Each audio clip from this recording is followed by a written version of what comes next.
Il y a que quand on est posé sur le cheval et qu'on sent, c'est un petit peu comme, vous savez, le codex de Da Vinci. C'est-à-dire que on bouge un petit peu tout comme ça et puis tout d'un coup, paf, il y a tout qui se met en un morceau et là, on sait que c'est exactement là que le cheval, il est bien parce que tout d'un coup, tout devient facile pour lui. Et ça, c'est aider son cheval. Et ça a du sens. Que ce soit avec un filet, que ce soit en cordelette, que ce soit avec un licol, que ce soit avec une bride, à partir du moment où on les aide à devenir la meilleure version d'eux-mêmes.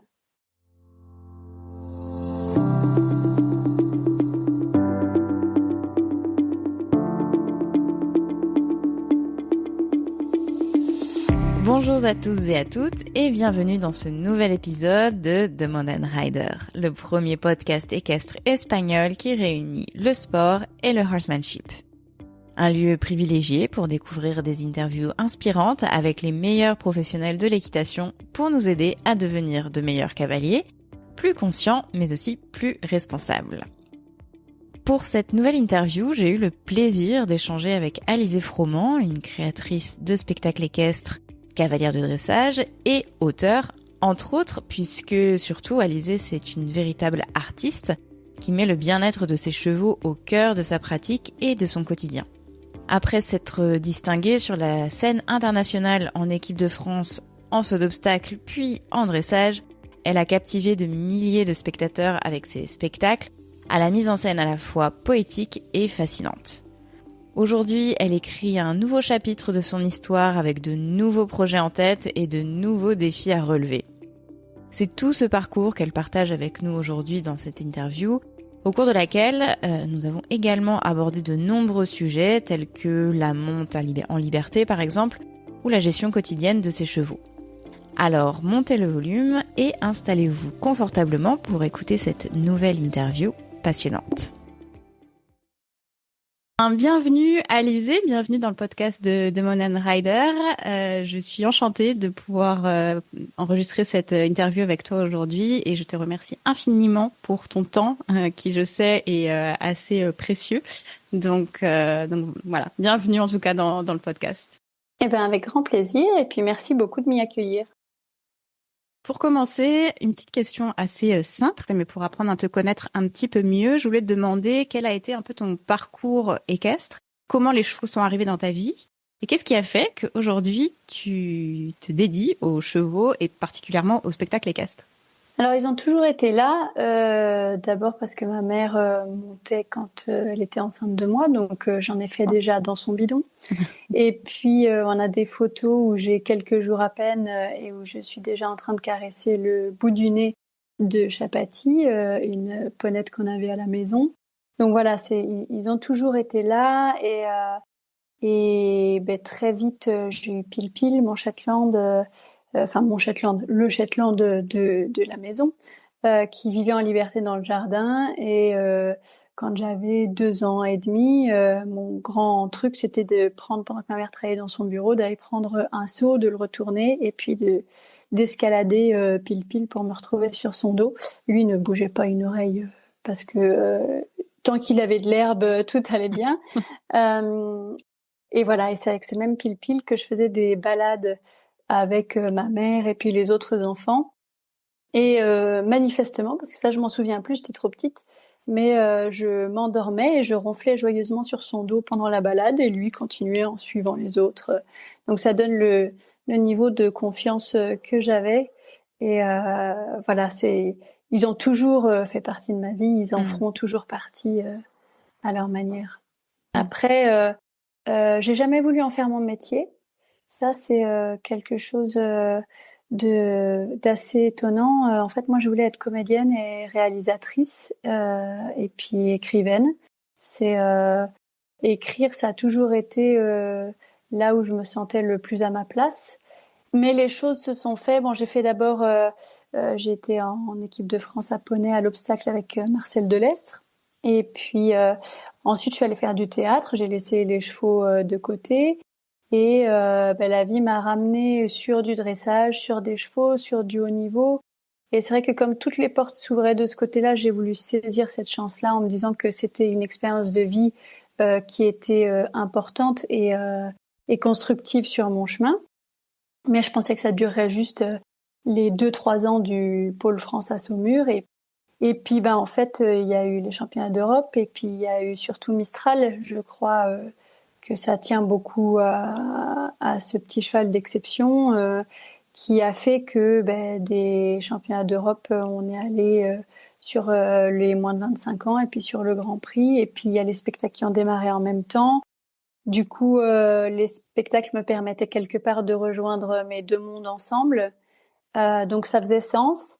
Et, euh, et je crois que j'avais besoin d'aller un peu au bout du voyage du haut niveau pour ne pas avoir de regrets parce que je suis, même s'il y a une partie très artistique, il y a aussi une partie très jusqu'au boutiste chez moi. Donc, j'ai besoin d'aller au bout des choses pour ne pas avoir de regrets, pour savoir que je suis allée au bout de moi-même aussi. Euh, donc voilà, il fallait aller au bout de cette histoire-là et puis jusqu'au moment où l'artistique a pris un tournant parce que c'est l'époque où j'ai créé Phoenix qui est ensuite devenu Pure Harmonie. Et ce numéro-là, je m'attendais pas à ce que il ait ce succès-là. C'était un numéro très personnel à la base parce que je traversais un moment de vie qui avait été très éprouvant. Et donc c'était un numéro que j'avais fait pour moi, c'était ma renaissance.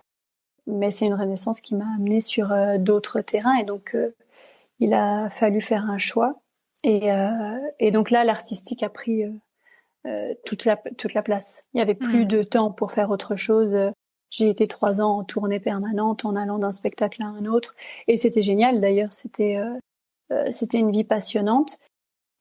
Jusqu'au moment où, une fois de plus, il était temps de pas vraiment de tourner la page parce que je fais toujours des spectacles aujourd'hui, mais d'aller à l'étape suivante. Ok. Qui est? Pas encore entièrement, Ok. mais c'est en cours. Voilà, parce que c'est pas simple aussi. Je suis pas très vieille, mais j'ai 36 ans, donc je suis plus toute jeune non plus. Et en fait, quand on a eu une certaine réussite dans certaines cases, c'est assez compliqué finalement. Je me rends compte pour les gens de se dire que peut-être que on a d'autres choses à faire et d'autres choses à dire et que ça peut être une autre étape de vie. Il y a beaucoup de gens qui me disent, quand j'en parle, qui me disent « mais tu peux pas faire ça ». Enfin, c'est pas possible. Voilà, donc et puis c'est aussi inquiétant parce que on va vers un inconnu qu'on maîtrise pas, alors qu'on est dans quelque chose de connu et de maîtrisé. Donc c'est aussi un grand saut, mais c'est un grand saut que je suis prête à faire et pour lequel je me bats depuis 4 ans maintenant et qui commence à devenir de plus en plus concret. Donc si tout va bien, il devrait se concrétiser, devenir plus concret cet été et puis réellement se construire dans les 2-3 ans à venir. Ok, super.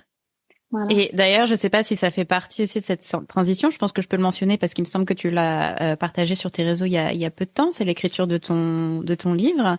Absolument. Ouais, ça fait partie du coup de ce nouveau chemin ou c'est plus quelque chose qui s'est officialisé là parce que bon, c'était le moment?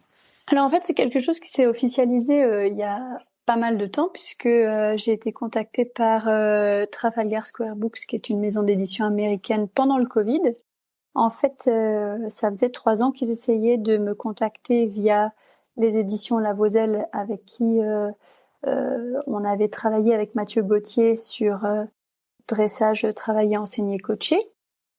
Et ils n'arrivaient pas à me joindre et donc ils m'ont contacté par Instagram et en discutant, ils m'ont dit voilà, on aimerait beaucoup faire un livre avec vous, qu'est-ce que vous en pensez? Et est venu, moi j'avais l'idée de faire un livre qui racontait l'histoire de Mistral puisque Mistral c'est toute une vie pour moi. Mais voilà, est venue cette idée de raconter un petit peu en fait comment j'ai grandi au travers des différents poneys et chevaux qui ont marqué mon chemin. Alors évidemment, j'ai pas pu parler de tous parce que sinon il faudrait beaucoup de livres. Ce serait une série. Mais voilà, au travers de ces différents chevaux, quelles sont les leçons de vie que j'ai appris, quelles sont les valeurs que j'ai découvertes, parce que finalement, comme j'ai passé ma vie auprès d'eux, c'est eux qui m'ont fait grandir et qui m'ont formée et qui ont fait la personne que je suis aujourd'hui. Donc voilà, c'est cette histoire-là. Et donc le challenge, c'était de l'écrire en anglais, ce qui n'était pas simple. Mais challenge relevé. Après, évidemment, on a fait des ajustements avec mes éditrices Rebecca et Martha, parce qu'en plus, il y avait des formulations qui étaient tournées à l'anglaise, mais là, c'était à l'américaine. Voilà, on a fait plein de petits ajustements. Et c'était un travail qui était passionnant, qui était difficile en même temps, parce que c'est aussi accepter de se mettre à nu et de raconter son parcours tel qu'il est. C'est-à-dire que j'ai pas du tout voulu ni le changer au regard de ce que j'ai appris sur mon chemin, ni l'enjoliver ou l'enrober. Ou j'ai tenté de me replonger dans ce que j'ai vécu à chaque époque, selon celle que j'étais à l'âge en question et à cette période de ma vie, pour réaliser justement le chemin qui a été parcouru. Et voilà, et donc c'est un peu stressant de savoir qu'il va être dehors et qu'il y a plein de gens qui vont le lire, parce que c'est moi pour de vrai, avec les moments de joie et de réussite, mais aussi avec les échecs, les doutes, les peurs. Et en même temps, ça fait partie du chemin. Et puis c'est justement dans le noir qu'on grandit, c'est pas dans la lumière. Donc c'est un petit peu tout ça qui est raconté là-dedans.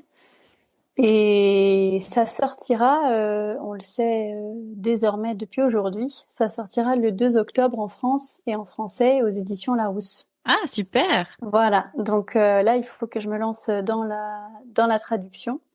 Ce qui est chouette pour moi, parce que c'est vrai qu'en français, je vais pouvoir aussi compléter peut-être des émotions qui en anglais où j'ai pu manquer de nuances, en tout cas en anglais. Et donc ça va être encore un autre travail très intéressant qui va occuper mes nuits, je pense, puisque mes journées sont déjà très occupées, donc il va falloir trouver du temps. Mais c'est chouette, et puis c'était important pour moi, évidemment, que ça puisse sortir dans ma langue. Oui. Donc voilà, après ce qui est drôle, c'est que c'est un livre que j'ai terminé d'écrire en 2022, parce qu'il était prévu de sortir en 2023, mais avec le Covid, il y a eu beaucoup de retard dans les sorties qui étaient prévues de livres, etc. C'est pour ça que ça n'est finalement ça ne va paraître qu'en mai 2024. Et du coup, quand on a retravaillé dessus, quand j'ai relu, je me dis qu'il y a, en fait, dans ces 2 années qui se sont écoulées entre-temps, il y a encore tellement de chemin qui a été fait, tellement de choses qui ont été découvertes, parce que c'est sans fin, en fait.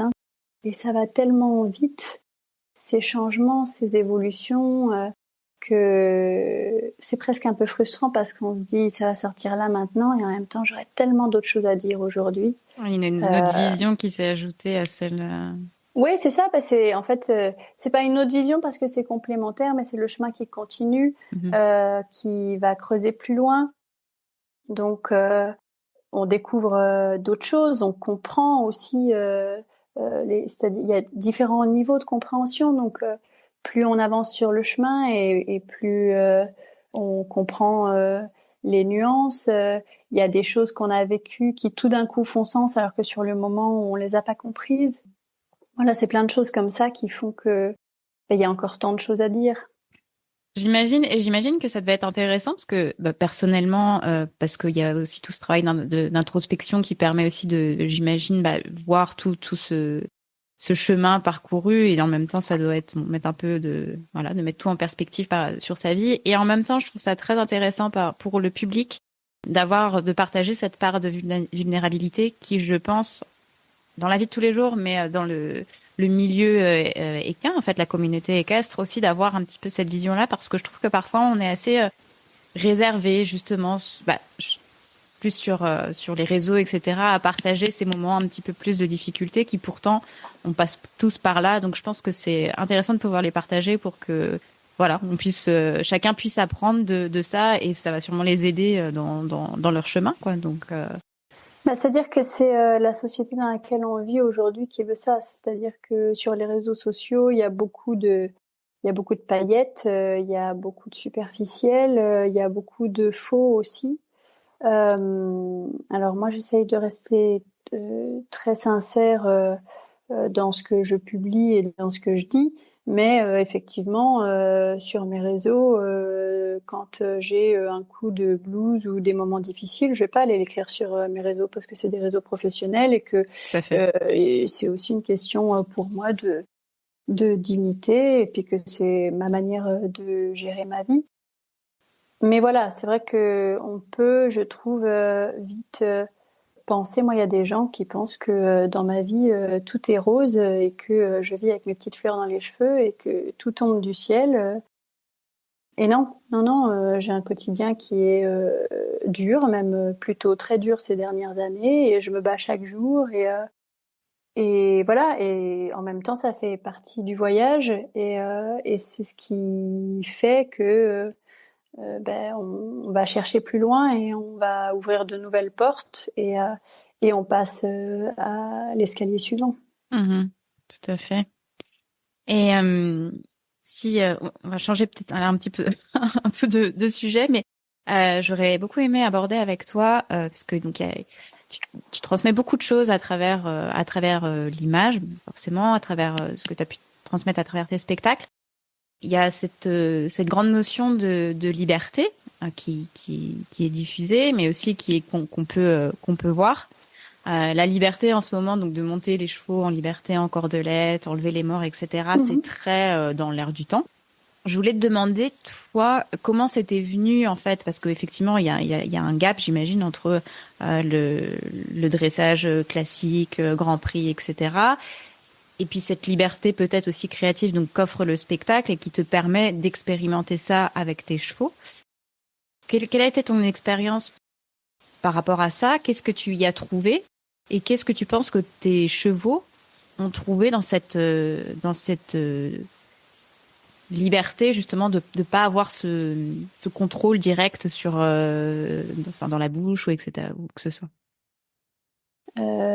La ponette dont je parlais tout à l'heure, Chapati justement, qui est sur la photo que je caresse quand j'ai quelques jours, qui suivait ma mère partout parce qu'elle avait été sauvée de la boucherie dans un état pitoyable quand elle était petite par ma mère.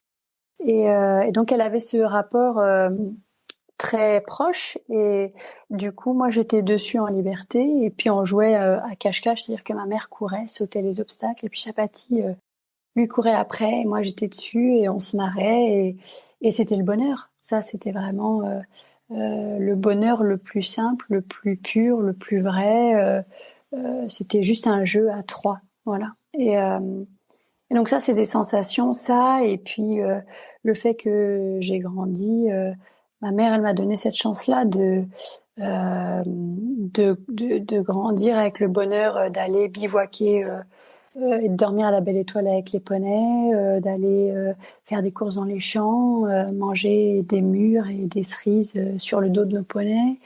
Euh, donc c'est vrai que pour moi, le vrai bonheur à cheval, c'est toujours resté ça. C'est quelque chose parce que c'est lié à mon enfance et que j'ai eu la chance d'avoir une enfance vraiment merveilleuse. Et donc, je crois qu'à un moment donné, ça c'était pas conscient, c'est-à-dire que je me suis pas dit tiens, je vais faire comme quand j'étais petite, mais je pense que c'est un petit peu l'enfant intérieur qui est venu toquer à la porte. Et ça a commencé d'abord par le licol parce que j'en avais un peu marre de faire toujours le Grand Prix, de faire toujours la même chose, en essayant certes de le faire toujours mieux, mais à un moment donné, j'avais l'impression de tourner en rond, il me manquait quelque chose, et donc j'ai commencé avec le licol, et puis j'ai découvert que non seulement c'était super chouette, mais qu'en plus même ça permettait à mes chevaux de s'épanouir différemment et de prendre une autre ampleur dans certaines choses. Mistral, par exemple, ça lui a permis d'agrandir son galop de manière exponentielle. Et donc ça a été la première étape. Et puis après, ça a été enlever la selle. Alors, comme je voulais quand même protéger leur colonne vertébrale et puis mes fesses, ensuite on a réfléchi à un pad. Et puis ensuite, j'ai eu une période de vie très très compliquée sur 2013-2014, où j'allais vraiment pas bien. Et là, je sais pas, c'est devenu un besoin un jour juste de mettre la cordelette autour de Mistral et qu'on soit que lui et moi. C'était un besoin de lui et moi, notre bulle et plus rien autour.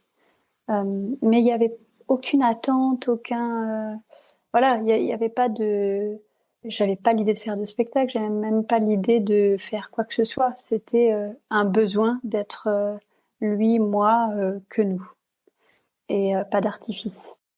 Et puis, bah, c'est vrai que, en fait, on s'est mis à jouer et puis on a fait les deux temps, les pirouettes.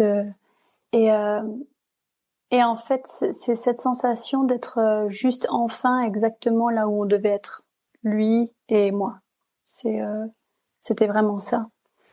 Et donc, bah, j'ai continué à travailler régulièrement en cordelette pour le plaisir.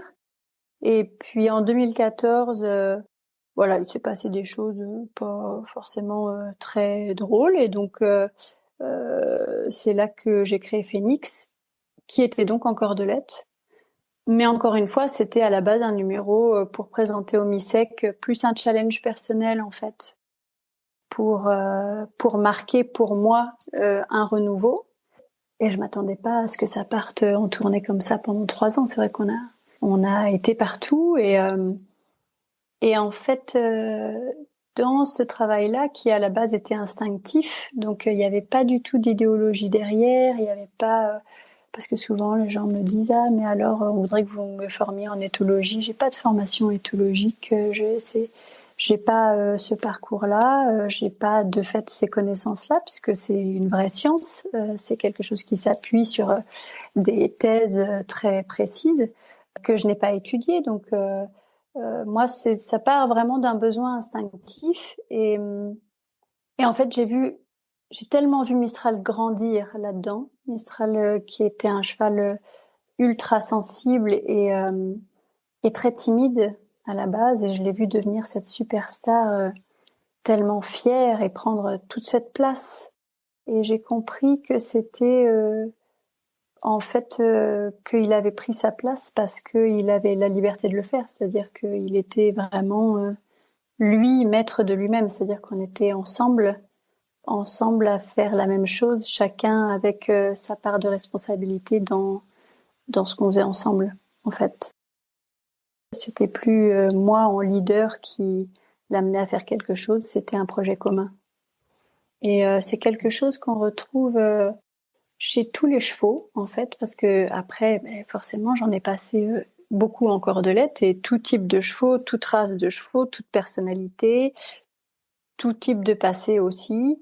Et il y a toujours, cette première fois où on les met en cordelette, ce moment au départ d'insécurité où ils se demandent un peu ce qui se passe, où ils savent pas trop s'ils ont le droit, s'ils n'ont pas le droit, comment se gérer aussi. Et puis au moment où en fait où ils comprennent qu'ils sont responsables d'eux-mêmes, qu'ils sont en charge de ce qui est en train de se passer, il y a cette espèce où ils se grandissent et où ils prennent la place, mais ils prennent la place pour eux en fait, pour eux en leur nom à eux. En tout cas dans le travail que je fais moi, parce qu'après on peut les faire en cordelette avec tout un système, avec les sticks, etc. Donc là c'est une autre manière de les faire rentrer dans un système où à la place de mort, on leur donne d'autres codes. Donc là, on reste dans des codes. C'est vrai que moi, dans mon système, c'est vraiment les amener à cette autonomie et à cette participation. C'est-à-dire que c'est vrai que dans mon travail, j'essaye de pousser les chevaux dans leur personnalité au maximum, Alors, ce qui fait des chevaux qui sont pas toujours très simples à gérer au quotidien, parce que forcément, ils ont le droit à la parole. Et alors, quand on a des grandes personnalités, ça peut parler un peu fort des fois. Mais voilà, c'est ce que je fais et et c'est quelque chose qui est vraiment ancré chez moi et donc ce moment où en fait je vois que grâce à tout le travail de base qu'on a fait avant, toute la gymnastique et puis ce qu'on continue à faire au quotidien, hein, parce que c'est pas on met la cordelette et puis c'est bon jusqu'à la fin de leur vie. Mais quand je vois que tout ce travail de base les a amenés à une maîtrise de leur corps, de leur équilibre et de qui ils sont suffisamment grandes pour pouvoir se sentir forts et ancrés quand on enlève tout et qu'on peut les aider nettement moins. Et ben ça, je trouve que ça a un vrai sens. Voilà. Mhm. Je comprends. Je pense que enfin moi ça me parle et je pense que ça parlera à beaucoup. Ce que j'entends aussi, c'est qu'effectivement c'est très intuitif et je trouve c'est très intéressant aussi de voir que le cheval a la place de s'exprimer. Mais je pense aussi que c'est là où je pense que c'est l'image qu'on se fait en fait tous de tout type de spectacle en liberté qu'on peut voir. Mais c'est intéressant parce que tu parlais du fait qu'il y a du travail en liberté qui est fait avec un certain système qui finalement se rapproche beaucoup de ce qu'on pourrait Codifié. faire, oui, tout à fait, dans la monte en général, dans le travail du cheval en général. Et je voulais un petit peu savoir, parce que j'ai eu un échange récemment, je vais pas rentrer dans les détails parce que c'était un petit peu compliqué autour d'une personne qui fait du spectacle. Euh, et j'ai pu regarder quelques vidéos. Je suis encore loin d'être une experte, mais j'arrive à reconnaître un petit peu les signes de comment on dit, mal-être, enfin de pas être très à l'aise du cheval. Et je me suis dit, en fait, ici, c'est un petit peu compliqué en tant que spectateur quand on n'a pas l'œil, parce qu'on se dit tout de suite, si le cheval est en liberté, il peut faire ce qu'il veut. Donc, c'est forcément qu'il veut faire ça.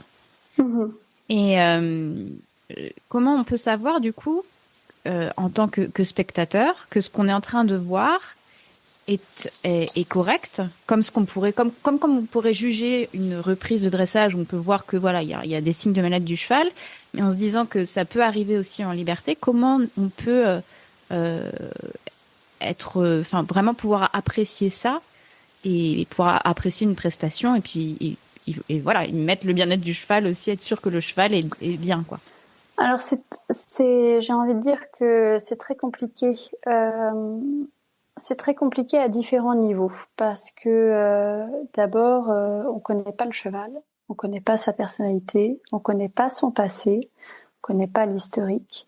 Qu'un cheval, c'est un être vivant, donc comme nous, il a des jours où il est de bonne humeur, il a des jours où il est de moins bonne humeur, il a des jours où il est fatigué, il a des jours où il est pas fatigué. Il y a aussi différents types de personnalités. Par exemple, Mistral, c'est un cheval qui brille sur scène et qui adore ça et qui est fait pour ça. Sultan, son fils, c'est un cheval qui déteste la scène, qui n'a qu'une seule envie, c'est d'en sortir quand il y rentre. Et donc, à chaque fois qu'on est entré en scène, il a fallu faire avec, lui demander de prendre sur lui. Et donc, c'est un rapport qui est complètement différent. Donc, juger sur ce qu'on voit, c'est compliqué et dans un sens et dans un autre, parce qu'effectivement, il y a des choses qui peuvent paraître être de la liberté, qui sont en fait de la liberté conditionnelle. Donc ça, c'est l'inverse de la liberté, puisqu'au contraire, en fait, on amène les chevaux à être dans un système de pensée qui est tellement enfermé sur le travail qu'ils n'ont plus d'opinion par eux-mêmes. Donc ça, c'est plutôt l'inverse de la liberté. Mais en revanche, c'est quelque chose qui est évidemment beaucoup plus sécuritaire pour aller faire un spectacle parce que on a moins de risques que le cheval décide d'aller faire un petit tour et de faire ce qu'il veut. Euh, et à l'inverse, il y a aussi des chevaux qui peuvent avoir les oreilles en arrière et faire la grimace. Et ça veut pas dire qu'ils sont dans du mal-être non plus. Ça peut le dire, hein, ça peut être une réalité, c'est-à-dire que le cheval n'est pas content d'être là et voilà. Ça peut aussi dire, j'en avais discuté avec Sébastien Jolin du Haras de Hus. Ça peut aussi être un peu comme dans les vieux couples. Vous savez, c'est-à-dire qu'à un moment donné, on n'a plus trop besoin de faire d'efforts pour l'autre. Donc, si on est de mauvaise humeur ce jour-là, on est de mauvaise humeur et on n'a pas besoin de mettre un masque et de faire semblant qu'on est de bonne humeur, alors que clairement, ça nous saoule d'être sur la piste avec des gens autour. Donc, c'est toujours très compliqué, je trouve, d'émettre un jugement, sauf dans des cas très avérés. Voilà, il y a des choses qui sautent aux yeux. Bon là, c'est avéré, c'est avéré. Et encore que, j'ai envie de dire, c'est avéré, on ne sait pas parce que peut-être que le cheval, il a eu un passé très compliqué et que la personne l'a récupéré, qu'elle est dans un processus de formation. Il y a différentes étapes dans les processus de formation, donc c'est pas la même chose de faire un spectacle avec un cheval qui a déjà 10 ans de métier qu'avec un cheval qui fait ça depuis 6 mois. C'est tellement de critères à prendre en compte que, en fait, je crois que la difficulté, elle est dans le jugement, en fait. C'est là tout le déséquilibre et je crois le départ de toutes les incompréhensions et de toutes les extrémités qu'on rencontre de tous les côtés. Voilà. Et aucune extrémité n'est bonne, je le crains. Je partage tout à fait cette cette opinion. Mais c'est vrai que c'est des questions que j'essaie de soulever assez régulièrement au travers du podcast parce que justement, il y a plein de questions autour. Il y a, et je pense que c'est des étapes aussi hein, de transformation de son équitation. Moi, je suis passée par des étapes où je suis devenue, enfin, quand j'ai ouvert d'autres sports, je me suis dit, ouh, je retourne plus jamais là. Et finalement, j'équilibre un petit peu tout ça. Donc, je pense qu'aussi c'est normal. Mais c'est vrai qu'on peut se poser des questions, de se dire aussi quand on t'écoute, de se dire ah mais du coup en liberté le cheval peut s'exprimer, donc c'est forcément que c'est mieux et que du coup si on met un mort, et ben on le bride complètement, donc le mort c'est mal. On peut rapidement aussi tomber dans cette interprétation. Oui, alors pas du tout. Ok. Alors le mort bien utilisé, c'est important et la cordelette mal utilisée, c'est un désastre. Voilà. Donc et laisser le cheval s'exprimer si on ne lui donne pas la capacité de savoir se gérer par lui-même. Et c'est pas un gymnaste qui va être très fort et qui va maîtriser quelque chose. S'il arrête de s'entraîner, s'il perd ses bases, il a beau avoir été très fort, ben il va tomber.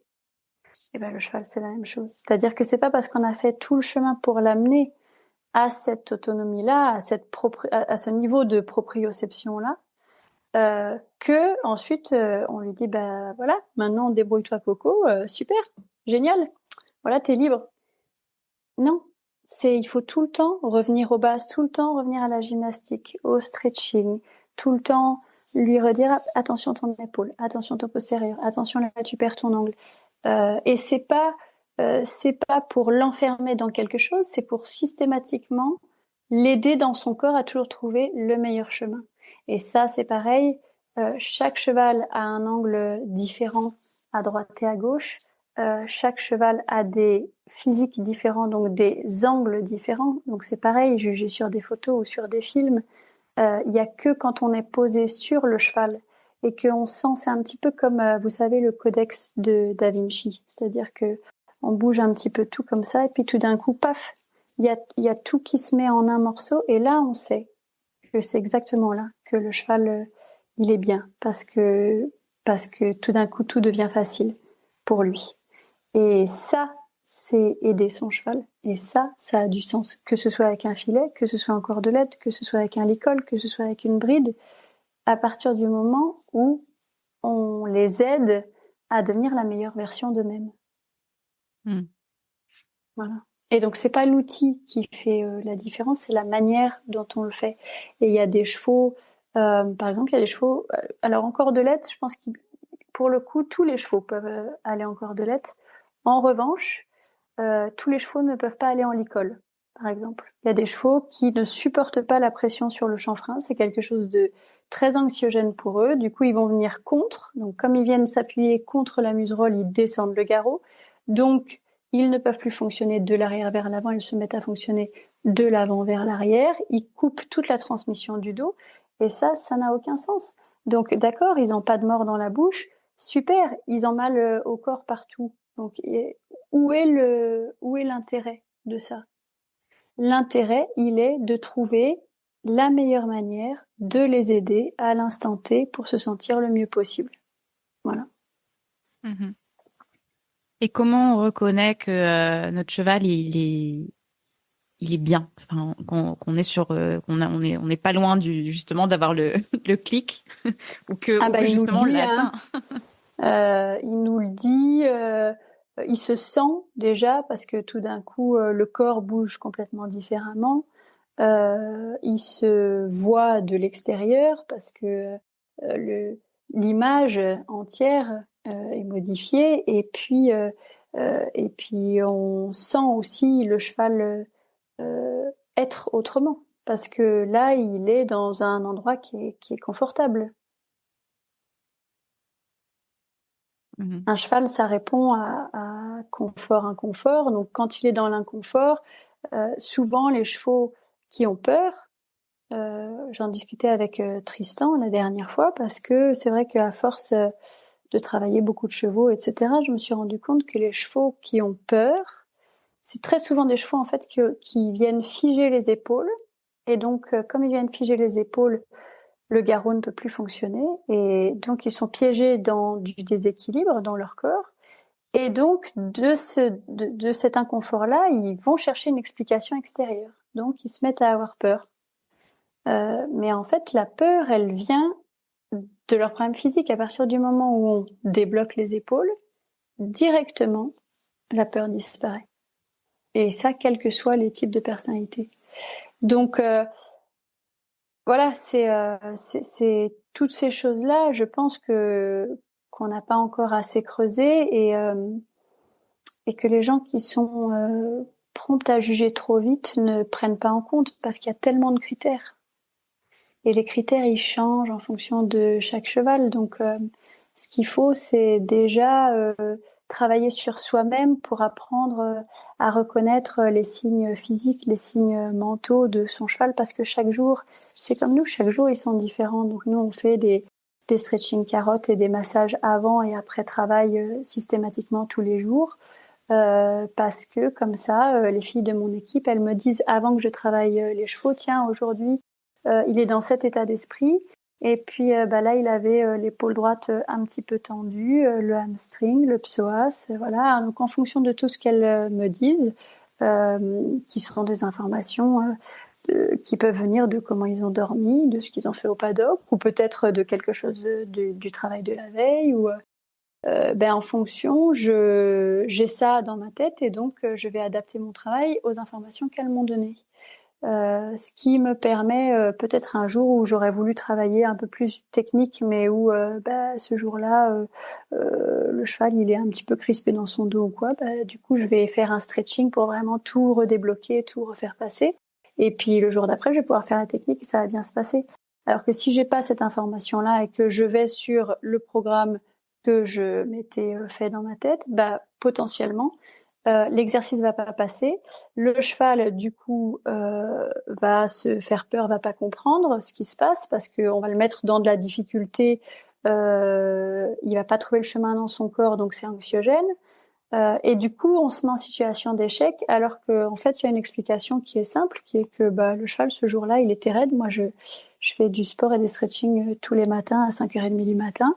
Je vois bien qu'il y a des jours où je stretch sans aucun problème, voilà. Et puis, il y a des jours où j'ai l'impression d'être une vieille mémé de 90 ans.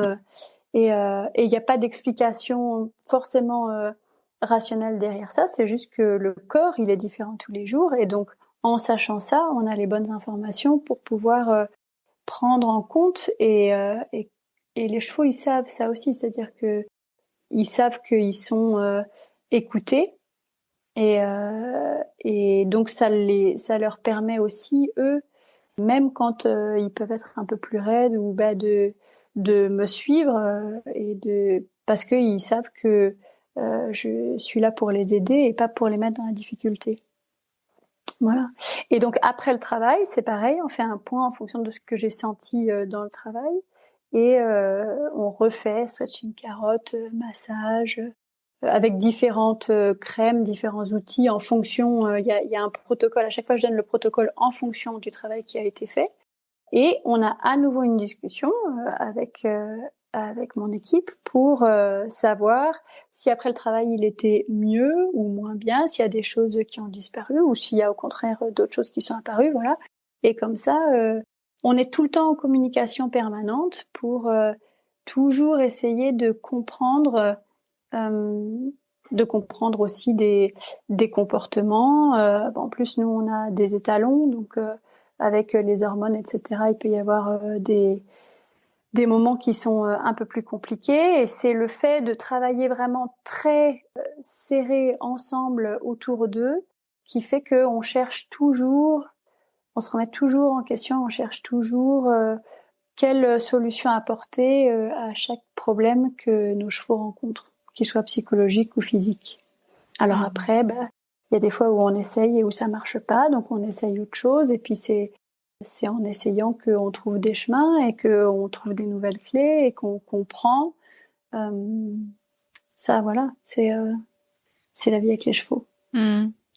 Je trouve ça très intéressant, très intelligent aussi comme façon de faire, et c'est assez rigolo parce que moi je savais pas que vous étiez amis avec Grégory, avec Tristan, et en fait c'est marrant parce qu'on retrouve cette manière de penser, d'aller chercher, de pourquoi, et de tout mettre en fait au centre pour toujours aller s'améliorer, mais vraiment, parce que c'est vrai que ça se dit beaucoup. Oui, moi je cherche toujours à m'améliorer, mais je trouve que il y a plein de choses auxquelles on passe un peu au-dessus avec les chevaux.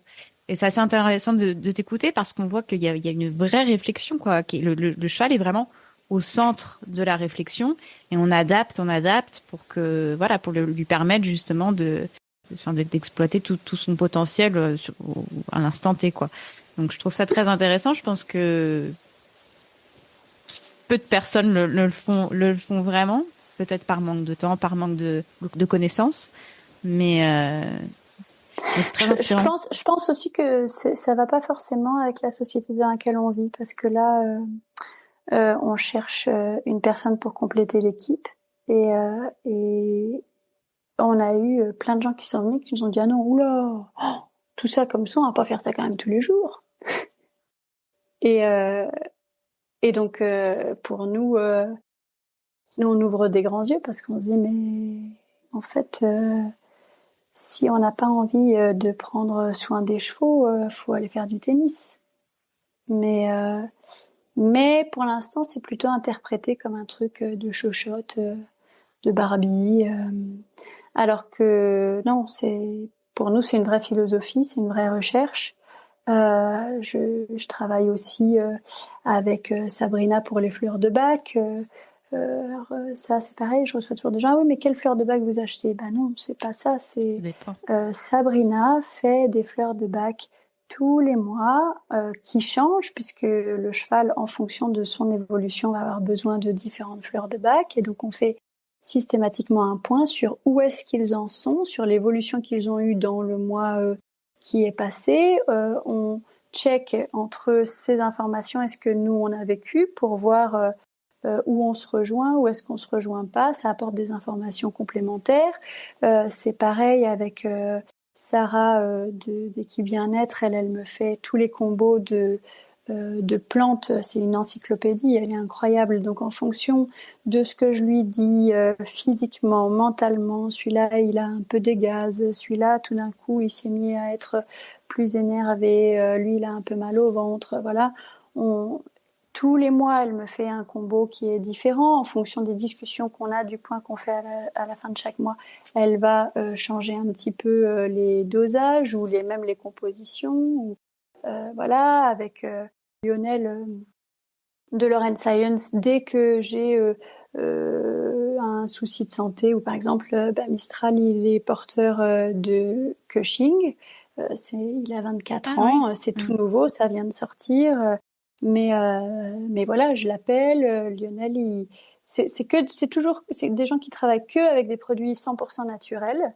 Mais voilà, il me dit oui, mais alors ça, c'est lié à ça, plus ça, donc il faut qu'on aille traiter la cause de base, parce que si on va que sur le symptôme final, on pourra pas s'en sortir.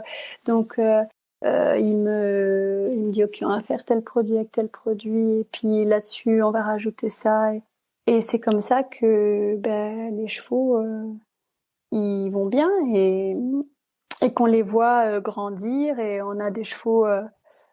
Dernièrement, on a eu des chevaux qui avaient des traumatismes importants, et les voir fleurir et sortir de là, c'est une grande récompense. J'imagine. Même si c'est pas un processus stable, hein. Voilà, mais ça fait partie du chemin. Oui, c'est des êtres vivants, hein, comme nous. Donc, Voilà, exactement, tout à fait. on arrive déjà à la fin de cette interview. J'ai une dernière question avant de te faire, comme je te disais, donc les petites questions que Oui. je fais à la fin à chaque invité. Je voulais te demander si il y avait une question qui ne t'a jamais été posée lors d'une interview, parce que je sais que tu en as déjà fait pas mal, et à laquelle tu aimerais répondre. En tout cas, quelle serait cette question et quelle serait ta réponse? Alors ça, c'est une bonne question, c'est le cas de le dire. Effectivement, j'ai répondu à beaucoup de questions. Non, je sais pas trop. Non, il n'y a pas de. Je me suis dit peut-être qu'il y a une question qu'on ne te pose jamais et pourtant quelque chose sur lequel tu aurais voulu t'exprimer. Alors très certainement, quand on va raccrocher, je vais me dire ah bah oui, bien sûr, évidemment. Euh, mais là tout de suite, non, Bon, c'est pas facile. parce que beaucoup de choses, beaucoup de questions ont été posées, même si c'est de manière différente. Et non, la seule chose, s'il y avait quelque chose que je voudrais ajouter, en tout cas, c'est voilà, que je pense qu'on est dans une société où il y a beaucoup de manipulation d'opinion et d'images, et où je pense que pour l'avenir des sports équestres, il est important qu'on apprenne à dialoguer et pas à juger, pour ouvrir les portes au lieu de montrer du doigt. Et parce que je crains que en montrant du doigt, on aille de plus en plus vers des extrêmes, et que ça nous amène dans un endroit qui n'est pas le bon. Et pour le bien-être des chevaux, je pense qu'il est important qu'on soit au contraire dans une recherche commune et partagée, et où tout le monde essaye d'avancer, et pas de dire que le voisin est nul, et que nous on sait mieux parce qu'on a tout compris, parce que de toute façon personne n'a tout compris. Mhm. Et que chaque chemin étant très très différent, il y a autant d'interprétations et de sensations que de chemins, et que de chevaux aussi. Aussi. Donc voilà, ça me rend un peu triste, pour être très honnête. Moi, sur les réseaux, en tout cas sur Instagram, je suis des comptes de gens qui créent des choses très jolies, des peintures incroyables, des poteries, mais je suis quasiment aucun compte chevaux, parce que cette violence-là, elle me heurte, et qu'elle m'inquiète beaucoup pour le futur. Donc j'essaye d'en rester éloignée.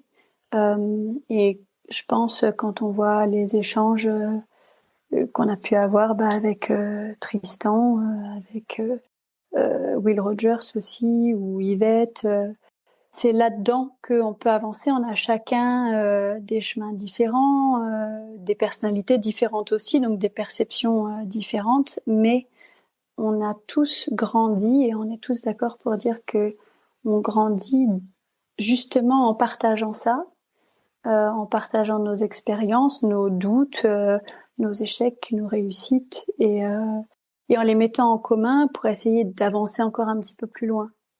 Voilà. Mais il n'y a Mhm. pas de jugement sur ce que chacun fait. Un beau message. Qui rejoint d'ailleurs un peu ce qu'avait partagé Tristan aussi en fin d'interview. Ah, c'est vrai? Ah bah Mhm. j'ai pas encore eu le temps de l'écouter. Si jamais, bah, c'est un peu ce qu'il a dit. Bon bah voilà, comme quoi, hein, les grands esprits se rencontrent. Exactement. Donc, on va passer maintenant aux questions de la fin. Ouais. La première, je voulais te demander si tu aimerais changer quelque chose de ton parcours équestre jusqu'à maintenant, si tu en avais la possibilité. Si je devais changer quelque chose, alors c'est pas un parcours, mais je protégerais mon Piratou pour qu'il soit encore avec nous aujourd'hui. Ça, Hmm. c'est une perte que j'ai pas. Ça fait 4 ans et pour l'instant, je ne l'ai toujours pas digéré. Voilà. Hmm. Mais il a été empoisonné et nous, on était en plein chaos et c'est quelque chose que j'ai. Voilà. Que j'ai pas résolu encore. Hmm. Je comprends. Ouais, je me souviens de cette nouvelle. Je savais pas ce qui s'était passé. Ouais. Voilà. Bon. Une autre question, mais je pense que ça rejoint un petit peu la question antérieure, c'était de savoir si Ouais. tu voulais partager un message avec spécifique avec la communauté équestre. Eh ben voilà, effectivement, ça sur l'ouverture d'esprit. Alors après, je sais aussi que c'est compliqué. Moi, je suis la première. Hein, c'est-à-dire que des fois, c'est aussi difficile de trouver le juste équilibre entre être suffisamment ouvert pour pouvoir avancer, comprendre, progresser, et en même temps ne pas non plus être complètement une girouette parce que sinon ça part dans tous les sens et là pour le coup si on n'a pas un chemin un minimum tracé ça n'est plus du tout constructif et on se perd. Donc Mhm. je sais que c'est pas facile, je crois qu'il faut s'autoriser moi je suis pas forte du tout sur la question mais il faut s'autoriser à se tromper. Moi, c'est quelque chose. Ça me stresse parce que me tromper, ça veut dire mettre mes chevaux dans une mauvaise situation, de fait trahir la confiance qu'ils ont en moi en tant que mentor. Mais ça fait partie du chemin et en même temps, quand on le fait de manière honnête, ils peuvent tout à fait vivre avec parce qu'on s'est trompé, mais de façon honnête, avec l'envie de trouver des solutions pour Mhm. les aider. Euh, mais c'est pas facile. C'est pas facile. Ça fait partie du voyage. Exactement. Est-ce qu'il y a une personne que tu me recommandes d'interviewer pour un futur épisode du podcast? Je sais que tu as quelques liens avec l'Espagne d'ailleurs. Je sais pas si ici en Espagne il y a quelqu'un que tu me recommanderais ou sinon au niveau international, ça marche aussi. Euh, je dirais plutôt Sylvie Wilms, qui est une artiste que j'adore, qui est tellement mignonne d'abord. C'est une petite fée. Et puis qui a un rapport avec ses chevaux qui est très chouette. Avec sa famille, ils viennent du milieu du cirque. Et elle a vraiment grandi au milieu de ses chevaux et euh, elle, euh, elle a un très joli rapport avec eux et je pense que c'est vraiment quelqu'un qui mérite d'être écouté et entendu et qui a des choses à partager. Très bien. Est-ce qu'il y a un livre, on recommande le tien, bien sûr, une fois qu'il sera sorti, ou une ressource que tu aimerais recommander, partager? Euh, oui, mais il n'est pas équestre. Alors je sais Ça pas marche si. aussi. Ouais. Alors et il me parla d'un cerisier de d'Antoine Page.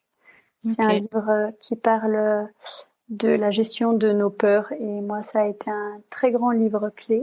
D'ailleurs, je l'ai recommandé à Grégory qui l'a lu. Ah, super. Euh, c'est un livre qui pour moi a été déclencheur de plein de choses. Et alors, je sais pas si ça pourra en toucher d'autres, mais en tout cas, moi c'est un livre que j'ai dans mon sac à main depuis, je sais plus, presque 10 ans maintenant, Mm. et je l'emmène partout juste parce que l'avoir sur moi, ça me fait du bien.